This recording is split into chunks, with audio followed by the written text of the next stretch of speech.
Eu sei, você sabe, todo mundo sabe que o Renato tem um histórico de privilegiar muito mais o campeonato, né, as Copas, o campeonato que joga-se no meio da semana, do que o Campeonato Brasileiro. E beleza, eu tô sem problemas com isso, acho que é um caminho mesmo a se pensar para ser campeão no ano. Dito isso, hoje tem Campeonato Brasileiro e normalmente para você fazer um negócio desse, para você privilegiar uma coisa, você não pode esquecer da outra, né? A verdade é essa. Bem, o Fluminense hoje joga o Campeonato Brasileiro numa situação complicada de tabela do Brasileirão. Pode ser, dependendo da combinação de resultados, pode ser que termine a rodada a 2 pontos da zona de rebaixamento. Pode ser que termine a rodada bem abaixo na tabela, em 14º. Ah, Gabriel, mas a gente tem jogo a menos. Meu amigo, jogo a menos é jogo a menos para o adversário também. O adversário também está contando com esses pontos do jogo a menos. Então, o Fluminense precisa abrir bem o olho. Hoje tem Fluminense e Grêmio. Um reencontro cruzado. É a famosa lei do ex, né? Porque do lado de lá tá o nosso ex, Mano Menezes, e do lado de cá tá o Renato Gaúcho, ex do Grêmio. Quem vai levar melhor nesse... quase um programa da MTV, né? O de férias com o ex. Vamos ver. O que importa mesmo é que tudo que você precisa saber sobre esse jogo de hoje você encontra aqui nesse vídeo de pré-jogo.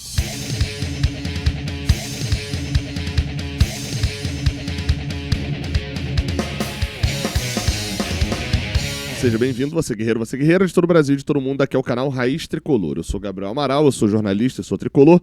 Vamos embora pra gente trocar uma ideia sobre Fluminense. Já deixa o seu like aqui embaixo, já se inscreva aí no canal, tá? Pra já dar aquela moral pra gente. Vamos lá, horário básico do jogo, 9 da noite.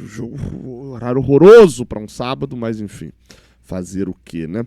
9 da noite de transmissão do Premiere e do Sport TV, aquela transmissão em 4K do Sport TV, né? Você pode acompanhar a transmissão do jogo aqui com a nossa narração. Já virou um point de encontro de tricolores, né? A transmissão mais tricolor do YouTube, a gente faz com qualidade. E claro, o principal, a gente está em todos os jogos do Fluminense na temporada. Nenhum veículo fez isso sobre o Fluminense. Nem a Globo, Sport TV, Premiere, que vai para todos os jogos, não foi para todos os jogos do Fluminense na temporada. Por exemplo, Sul-Americano, os caras não estavam em Manizales, enfim. E no final das contas a gente acaba tendo essa vantagem aí sobre os outros. Todos os 47 jogos do Fluminense na temporada tinha pelo menos um do Jornal da KTO, e hoje no Maracanã, claro que terá. Eu abri falando sobre tabela, né, do Campeonato Brasileiro, né, cara? É uma situação complicada. A vitória de quarta-feira, é óbvio que ela muda um pouco o ânimo do torcedor, o astral, para quem, né, pensa dessa maneira. Muda um pouquinho a chave. Assim como uma vitória também do Grêmio no meio da semana, né, uma vitória do Grêmio agora contra o Fortaleza, no jogo que eles tinham atrasado, também pode ser considerado uma virada de chave ali pro Fortaleza, pela forma como venceu, para poder virar a chave da eliminação na Sul-Americana na semana anterior. Tinham perdido pro Palmeiras também, mas até aí vai lá, né? Perder pro Palmeiras não é tão absurdo. Mas a vitória contra o Fortaleza pode ser uma virada de chave também pro Grêmio, acho que eles acreditam nisso. Porque a situação dos dois times era péssima até a última quarta-feira. Vocês terem noção, o Grêmio vinha de uma sequência onde perdeu pro Cruzeiro, perdeu pro Alianza Lima, depois empatou em casa e foi eliminado, tinha perdido pro Palmeiras e tinha empatado com o Vasco, que é desperdício de pontos. Então, assim, era uma sequência muito ruim. Bem, como o Fluminense, essa não preciso nem falar, tá na sua cabeça, o Fluminense, após o Mundial, tinha perdido 4 seguidas, né? Perdeu. A diferença é que o Fluminense fez isso tudo no Brasileirão e ganhou na Copa do Brasil. O Grêmio já tá fora da Copa do Brasil, né? Só joga o Brasileirão agora até o final do ano. E a vitória dele foi no Campeonato Brasileiro. O que possibilita, inclusive, que o Grêmio, se ganhar o jogo de hoje, ele ultrapasse o Fluminense. Eles estão com a mesma pontuação do Fluminense. Então, obviamente, esse jogo ele não é um jogo de 6 pontos. Ele é um jogo de 9 pontos. Por quê? Eu abri falando disso e acho que é por esse lado aqui que eu vou. A gente sabe que é do feitio do Renato. O Renato sempre fez isso. E a gente viveu isso em 2007, mas especialmente em 2008, que o Renato poupa no Brasileirão para focar nas Copas. Ele fez isso em todos os times que ele passou, inclusive no Flamengo, quando passou lá em 2021. Acabou que no Flamengo ele foi vice-campeão da Libertadores, graças a Deus, né? Mas no Grêmio também fez bastante isso. É do feitio do Renato. Só que quem acompanha bastante o Raiz Tricolor sabe de uma frase que eu utilizo sempre e que é que eu vou utilizar para falar desse jogo. O Brasileirão, as vitórias no Brasileirão, no início de Brasileirão, tem que servir para você não se importar com o Brasileirão. Você tem que se importar com o Brasileirão agora para não precisar se importar com o Brasileirão depois e poder poupar para outras competições.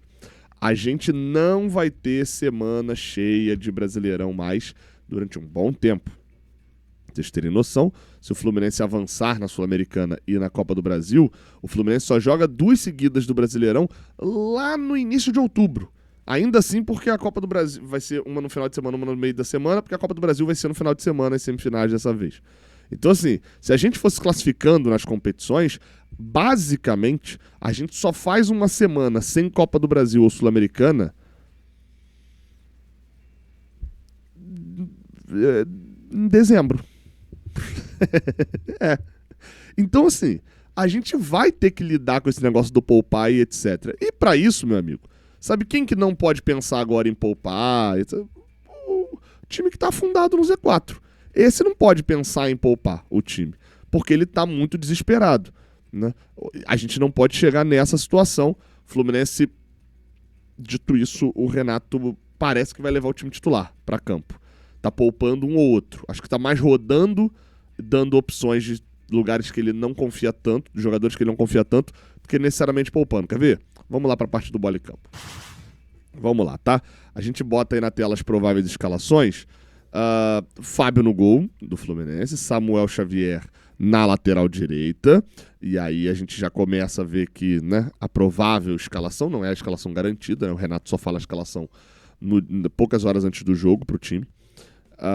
Mas se o Samuel Xavier for, acho que define um pouquinho o que é, né, o time principal, porque apesar de que na esquerda ele vai ter que usar o Guga, né? Fuentes e René ainda não estão disponíveis. A zaga tem o Thiago Silva e você pode se perguntar, Gabriel, cadê o Freitas, que é titular? Tá suspenso, 3 amarelos. Tá bem, bom, mas e o Ignacio, lesionado? Caraca, hein? E o Manuel ultrapassou o Thiago Santos. Pelo visto é isso, já jogou lá no Morumbis, foi titular o Manuel, e agora será titular provavelmente de novo ao lado do Thiago Silva. Mas sobre a zaga eu vou destacar, ao invés de destacar o parceiro ao lado do Thiago Silva, eu vou destacar o Thiago, tá? A gente falou muito da condição física, da sequência de jogos. O Thiago Silva, desde que começou o Mundial, ele só não jogou um jogo do Fluminense.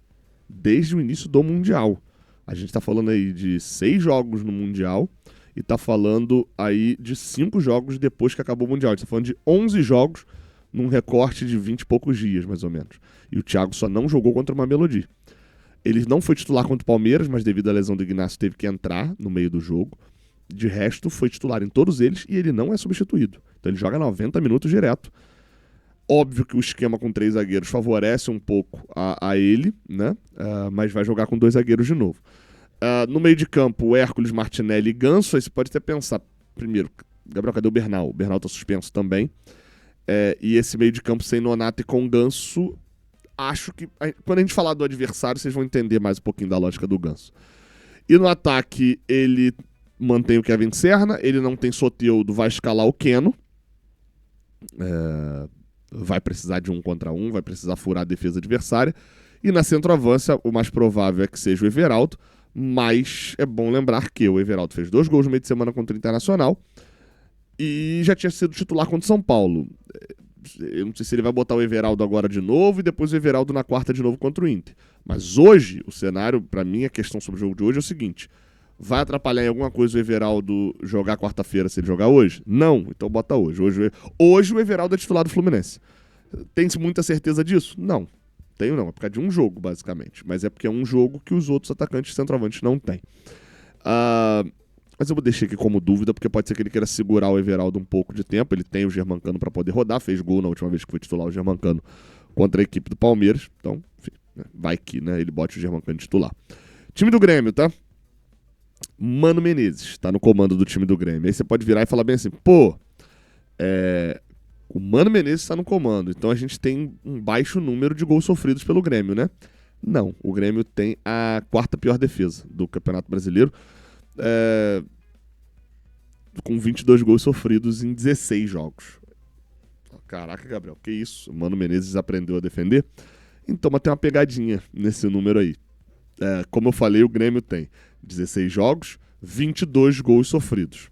Só que desses 22, 10 desses 22 gols são nas 5 rodadas iniciais, onde ainda era outro treinador, era o Quinteiros, teve um interino ali que entrou também em algum momento. Então, nas 5 rodadas iniciais do Brasileirão, o Grêmio tomou 10 gols. Então, a média de gols dele, ali no cenário geral, só para destacar, tomaram 4 do Mirassol, tomaram 2 do Flamengo, 2 do Ceará, 1 do Atlético Mineiro e 1 do Internacional, né? Foi basicamente ali o número de gols que eles tomaram. 10 gols em 5 jogos faz com que a média sob o comando do Mano Menezes seja de 12 gols em 11 jogos. Não é o ideal ainda para eles, mas é mais ok. Inclusive, é uma média melhor do que a do Renato, que é de 18 gols em 14 jogos. Então, o Mano Menezes tá acertando o time do Grêmio na defesa, né? Entre altos e baixos ali. Tomou a sacolada, por exemplo, mais recentemente de 4-1 pro Cruzeiro, mas não é demérito nenhum. A gente mesmo quase tomou 3-0 do Cruzeiro em casa também, né? O Cruzeiro tava voando. E o provável time do Grêmio tem Thiago Volpi. Eles têm alguns desfalques para esse jogo, né? Por exemplo, os 2 contratados, né, o Balbuena e o Carlos Vinícius, já estão liberados para estrear, mas só devem estrear na próxima rodada.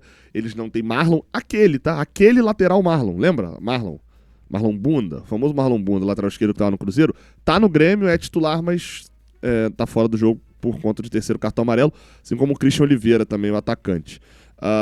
Também tá fora do jogo, aliás, pode ser que esteja fora do jogo, é o Vilhaçante, né? O jogador é dúvida, mas viajou. Tá aqui como dúvida, pode ser que entre o Alex Santana. Vamos falar a escalação do Grêmio aqui para passar a informação. Thiago Volpi no gol. Na lateral direita, provavelmente João Lucas. Mas o Camilo, que é volante, pode ser que jogue por ali também. Na zaga, Kahneman e Wagner Leonardo, que era do Vitória, tá por lá agora. Na lateral esquerda, Lucas Esteves, que se eu não me engano também veio do Vitória. Meio de campo com Dodi, Vila Sante ou de Alex Santana. Alex Santana é aquele que jogou no Botafogo, no Corinthians, fez gol na gente, inclusive em 2019 pelo Botafogo. E aí um quarteto meio que de ataque da equipe do Grêmio. Tem o Riquelme, que é um moleque da base, o Alisson Edward, que também é um moleque da base cria lá do Grêmio, Pavon e Bright White. Esse é o time provável do Grêmio para esse jogo. Vai ser interessante ver o embate do Renato com o Mano, né? O Renato foi contratado para ser a antítese do Mano Menezes no Fluminense. Bom de grupo, um pouco mais ofensivo e tal, enfim, o inverso do que seria o Mano Menezes. Eu não sei se a torcida do Fluminense qual vai ser o comportamento, não sei o que vocês acham, com o Mano Menezes. Assim, pra mim, eu entenderia, falando de mim, tá? Eu na arquibancada hoje, eu não sei se eu ficaria em completo silêncio ali, não me manifestaria em nada quando surgisse o nome do Mano Menezes, ou se eu daria um aplausozinho. Porque assim, eu não tenho ranço do Mano Menezes de nada. Pra começar, no lado pessoal, o Mano Menezes nunca me distratou, nunca, enfim, fez nada pessoal comigo. E olhando como lado de torcedor, ele não fez nada, ele elogiou a torcida, não fez nada. Teve aquela questão dele com a torcida ali, mas aquelas gracinhas que ele ficava fazendo com aquela galera atrás do banco de reservas, né? Eu acho isso meio antiprofissional. Acho isso perda de tempo. Mas, enfim, não era uma agressão diretamente à torcida, né? Era uma coisa que ele criava ali. E assim, cara, vale a lembrança. O Mano Menezes fez um ano ruim nesse ano. Tem muita culpa e tal, enfim, desses gastos altos contratando jogadores que pra mim eu não confiava tanto. O Canóbio tem o selo Mano Menezes. Mas vai lembrar que, cara, o Mano Menezes salva a gente de, nesse momento, não tá jogando contra o Novo Horizontino. Tá na conta do Mano Menezes aquela salvação de rebaixamento do ano passado, gente. A gente não dá pra ignorar isso e assim, apanhou bastante, em vários momentos com razão da torcida, mas no cenário geral o cara não largou o barco, assumiu e foi e conseguimos escapar. Então, enfim, não sei qual vai ser o comportamento exato ali da torcida, mas acho que vale essa lembrança. Assim, o Renato é ídolo, né? E o Renato tem outra dimensão lá pra para a equipe do Grêmio. E o Vila Sante tem dores no pubis, tá? Só para informar por que ele é dúvida no jogo. O Fluminense tem de desfalque, né? Como eu falei. Além dos 3 jogadores, dos 2 jogadores que estão suspensos, o Freitas e o Bernal, o Fluminense ainda tem o Otávio, Ignacio, Fuentes e René, que estão fora por lesão. E pendurado, jogadores que tomarem amarelo hoje não jogam contra o Bahia em Salvador na próxima semana. Canóbio, Lima, Martinelli e Samuel Xavier. E além deles o Gabriel Fuentes, mas esse não deve ir para a partida. A arbitragem da partida será realizada pelo senhor Lucas Paulo Torezin, do Paraná. Tô 2 jogos do Fluminense, um ano passado e um esse ano, os 2 foram fora de casa. O Fluminense ganhou os 2. Ganhou do Bragantino, do Red Bull lá no Nabi Abichedi ano passado por 1-0. E ganhou o gol do Cauã Elias, né? Inclusive uma das primeiras vitórias ali do Mano Menezes sob comando do Fluminense. Acho que é a vitória que engata aquela sequência também, né? Que mostra que a gente está na sequência boa. E vitória contra o Internacional esse ano, o Brasileirão. Agora há pouco, né? Aquele gol do Serna, gol do Bahia, o último antes do Mundial. 2-0, ele também apitou. Boas arbitragens nos 2, 0 reclamações de minha parte. Um detalhe só sórdido é que a nossa vantagem, não falo mais os números, né, dos jogos, mas a nossa vantagem no Maracanã contra o Grêmio é bizarro. O quanto que a gente vai no Inter, lá no Beira-Rio, pra bater no Inter, no Maracanã, a gente apanha pro Grêmio, é uma loucura. Vocês terem noção, são 33 jogos entre Fluminense e Grêmio no Maracanã. O empate, teve mais empates do que vitória nossa. 13 empates, 11 vitórias nossas e 9 deles. Sendo que das 9 deles, 5 foram conquistadas nos últimos 12 jogos. Não, nos últimos 9 jogos. 5 dos últimos 9 no Maracanã os caras ganharam, pô. Isso é uma loucura, né? Ganharam 17 2 vezes na Copa do Brasil também. Ganharam 20, ganharam 21, ganharam 23. E no ano passado empataram aqui. Então, que a gente se inspire no time de 2024. É difícil, né? Mas no time de 2024 no Maracanã, onde o Mano Menezes ganhou o Renato Gaúcho pela Libertadores e a gente se classificou nos pênaltis, para que hoje esteja inspirado o Fluminense e não o Mano Menezes nesse caso. É isso então, tá? Você acompanha tudo com a gente 2 horas antes, a partir das 7 da noite a gente está ao vivo aqui no Raiz Tricolor, diretamente do Maracanã, para fazer aquela super transmissão. Beleza? Tamo junto, até a próxima. Valeu.